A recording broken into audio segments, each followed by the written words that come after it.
ke-22 PDP 1 Angkatan 2 di Universitas Negeri Makassar. Sebagai seorang guru, kita harus mampu merancang dan melaksanakan pembelajaran inovatif yang berbasis teknologi. Dalam video kali ini, saya akan melaksanakan pembelajaran inovatif berbasis teknologi dengan menggunakan model pembelajaran Discovery Learning pada pembelajaran fisika pada materi elastisitas, yaitu tentang hukum. Berikut kegiatan pembelajaran. Selamat pagi semua. Pagi, Pak. Bagaimana kabarnya pada pagi hari ini? Baik, Pak. Ya, terima kasih. Saya lihat juga semua dalam keadaan baik-baik. Kita bersyukur kepada Tuhan kemarin kita diberikan kesehatan pada pagi hari ini. Seperti biasa, sebelum kita memulai pelajaran pada hari ini, kita mulai tidak lebih semangat. Kita dipimpin dengan menyanyikan lagu wajib dan juga berdoa seperti biasanya. Hari ini giliran siapa? Silakan.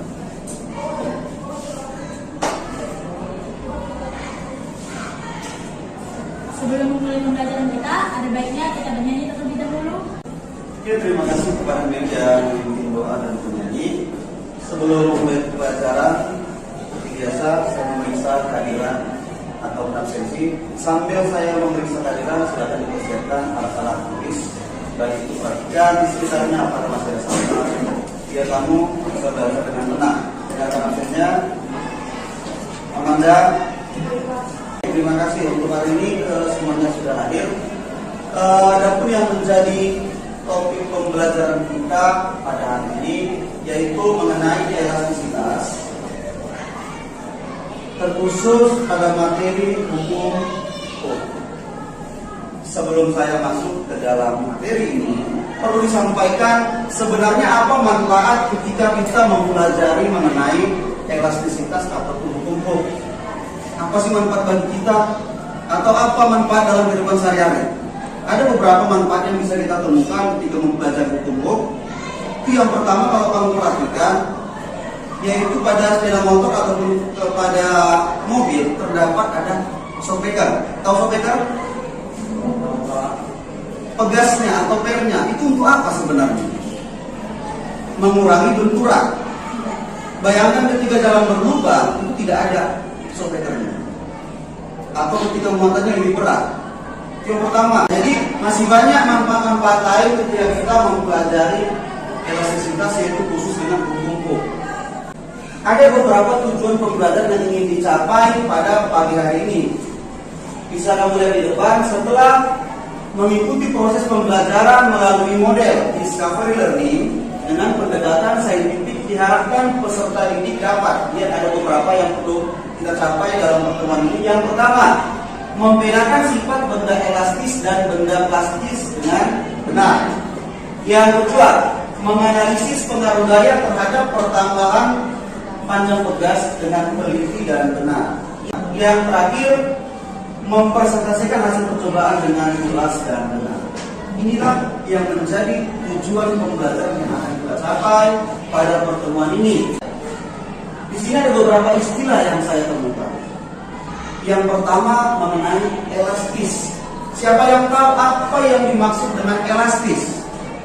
Silakan. Siapa yang tahu apa yang dimaksud dari elastis? Kelompok satu mungkin. Silakan. Elastis adalah sifat yang lentur atau kenyal. Elastis adalah sifat yang lentur atau kenyal. Ada jawaban lain? Mungkin dari kelompok dua. Silakan. Elastis merupakan sifat benda yang dapat kembali ke bentuk semula. Jadi ketika lentur pasti dikatakan kembali ke bentuk semula. Yang berikutnya dari sifat, mungkin kita tahu apa contoh. Berarti ada yang elastis, ada yang tidak elastis. Yang tidak elastis pada umumnya disebut plastis.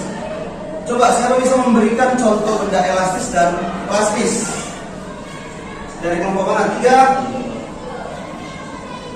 Siapa bisa memberikan contoh benda elastis dan benda plastis? Silakan, Bu. Kalau benda elastis itu kayak karet, gas, bawang. Nah, kalau plastis itu kayak plastis sih, Pak. Gulung. Terus ada plastis sama ada satu lagi tadi ya. Ya, yang berikutnya saya akan memutar video yang akan sedang kamu perhatikan, silakan diamati bagaimana video tersebut dan apa nanti yang kamu dapat identifikasi masalah dari video. Silakan.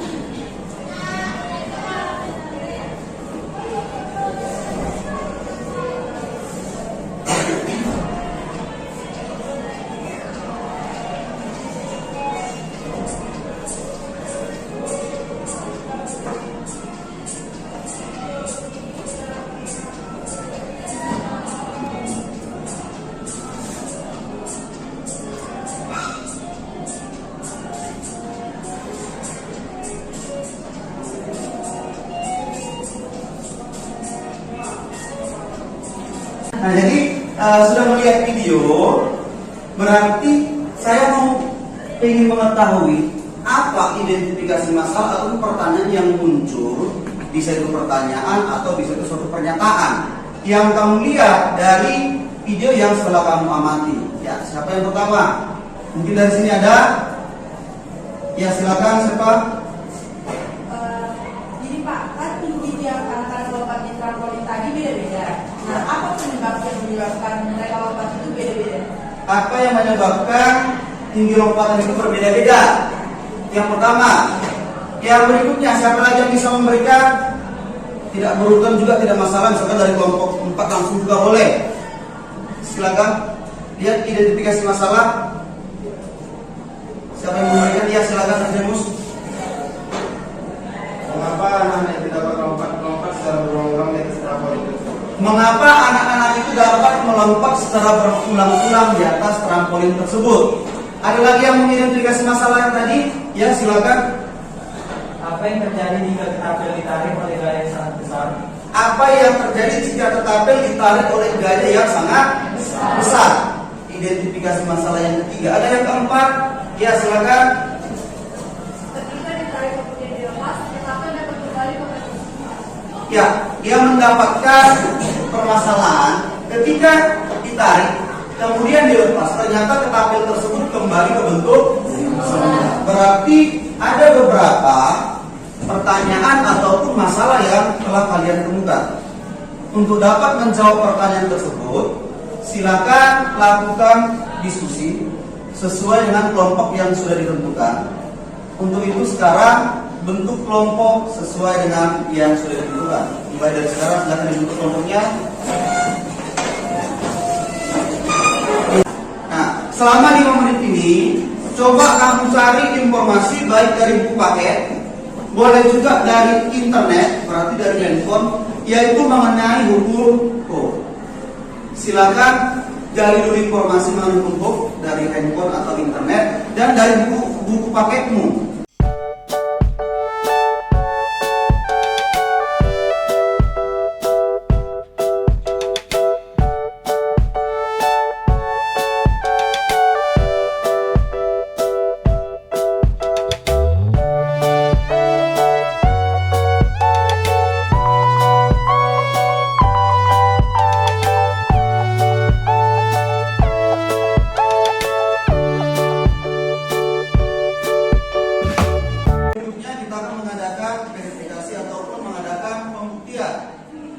Dari hasil percobaan yang kalian lakukan, yang mana setiap kelompok satu orang perwakilan berdiri di tempat, silakan dibacakan, dan jika ada dari kelompok lain yang memberikan tanggapan, silakan tetap berdiri di kelompoknya sendiri. Jadi kita mulai. Yang pertama dulu adalah kelompok 1. Siapa yang mau mulai? Ya, silakan aku berdiri, hadap ke teman-temannya. Kita dengarkan. Baik, saya dari perwakilan dari kelompok 1 akan mempresentasikan hasil pengamatan kami terhadap tugas pada batang penggantung statis. Kami membuat tabel hasil pengamatan, yaitu di mana massa beban yang pertama 50 gram dengan gaya tarik F 0,5 Newton, panjang tugas awal yaitu 10 cm, dan panjang tugas setelah ditambahkan beban itu 1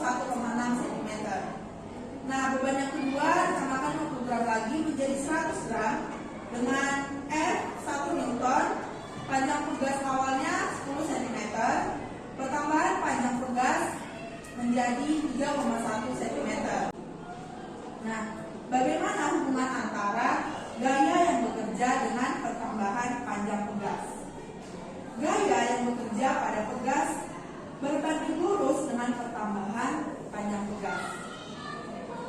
Nah, sekian dari yang saya presentasikan tadi adalah hasil pengamatan kami terhadap tugas pada batang penggantung statik. Apakah ada tanggapan dari kelompok lain? Ya, Amanda silakan.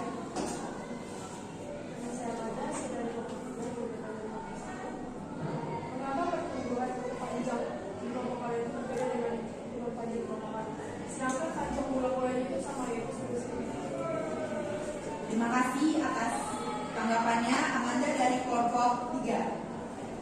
Yang menyebabkan itu berbeda menurut kelompok kami adalah pengukuran yang dilakukan kurang tepat. Mungkin ada dari kelompok lain yang ingin menambahkan? Ya, Tri, silakan. Saya dari kelompok 2 ingin menambahkan jawaban dari Vena. Menurut kami, mungkin saja jenis pegas yang digunakan berbeda, walaupun panjang bola-bolanya sama. Terima kasih kepada Tri atas tanggapannya. Oke, terima kasih kepada semua kelompok yang telah mempresentasikan hasilnya. Jadi kepada setiap kelompok yang saya nilai di sini adalah kita memberikan apresiasi kepada kelompok satu yang presentasikannya lebih bagus. Kita berikan tepuk tangan. Apa kesimpulan yang kalian dapat? Mungkin dari kelompok satu mewakili.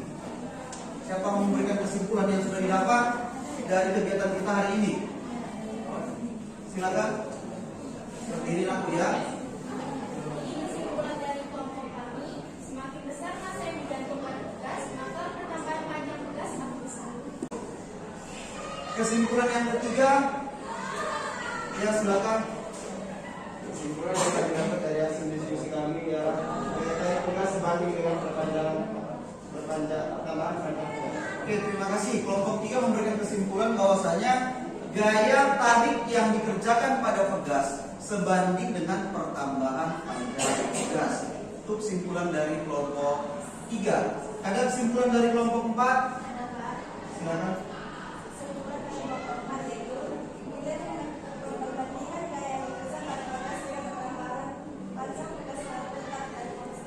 Oke, terima kasih. Jadi kelompok 4 menyimpulkan hasil diskusinya sesuai dengan pertanyaan tadi. Ini ada refleksi pembelajaran. Bagaimana perasaanmu selama pembelajaran hari ini? Silakan. Apa hal yang sudah kamu pahami dari pembelajaran hari ini? Dan yang ketiga refleksimu adalah apa hambatan atau kesulitan kamu pada pembelajaran hari ini? Silakan dituliskan. Setelah itu nanti kita tempel di sebelah kiri. Sadarilah masa berganti, tantangan kan kita hadapi, bergandeng tangan untuk negeri, era kita menanti berseri. Kita belajar Pancasila, kita bernafas dalam sila-silanya. Ya, siapa mau mewakili kelompok 1 terhadap 3 pertanyaan? Yang pertama, bagaimana perasaanmu selama pembelajaran hari ini? Siapa? Silakan. Yang pertama yaitu bagaimana perasaanmu selama pembelajaran ini. Selama pembelajaran ini saya merasa sangat senang karena materi yang dibawakan oleh Bapak ini sangat mudah untuk dipahami. Sebelum kita mengakhiri pembelajaran, sebagai evaluasi bagi kamu untuk memahami materi ini nanti, silakan nanti dikerjakan tugasnya tuh pada buku paket halaman 35. Oke, terima kasih kepada seluruh siswa pada pagi hari ini. Mudah-mudahan kedepannya bisa belajar lebih semangat lagi. Akhir kata saya ucapkan selamat pagi.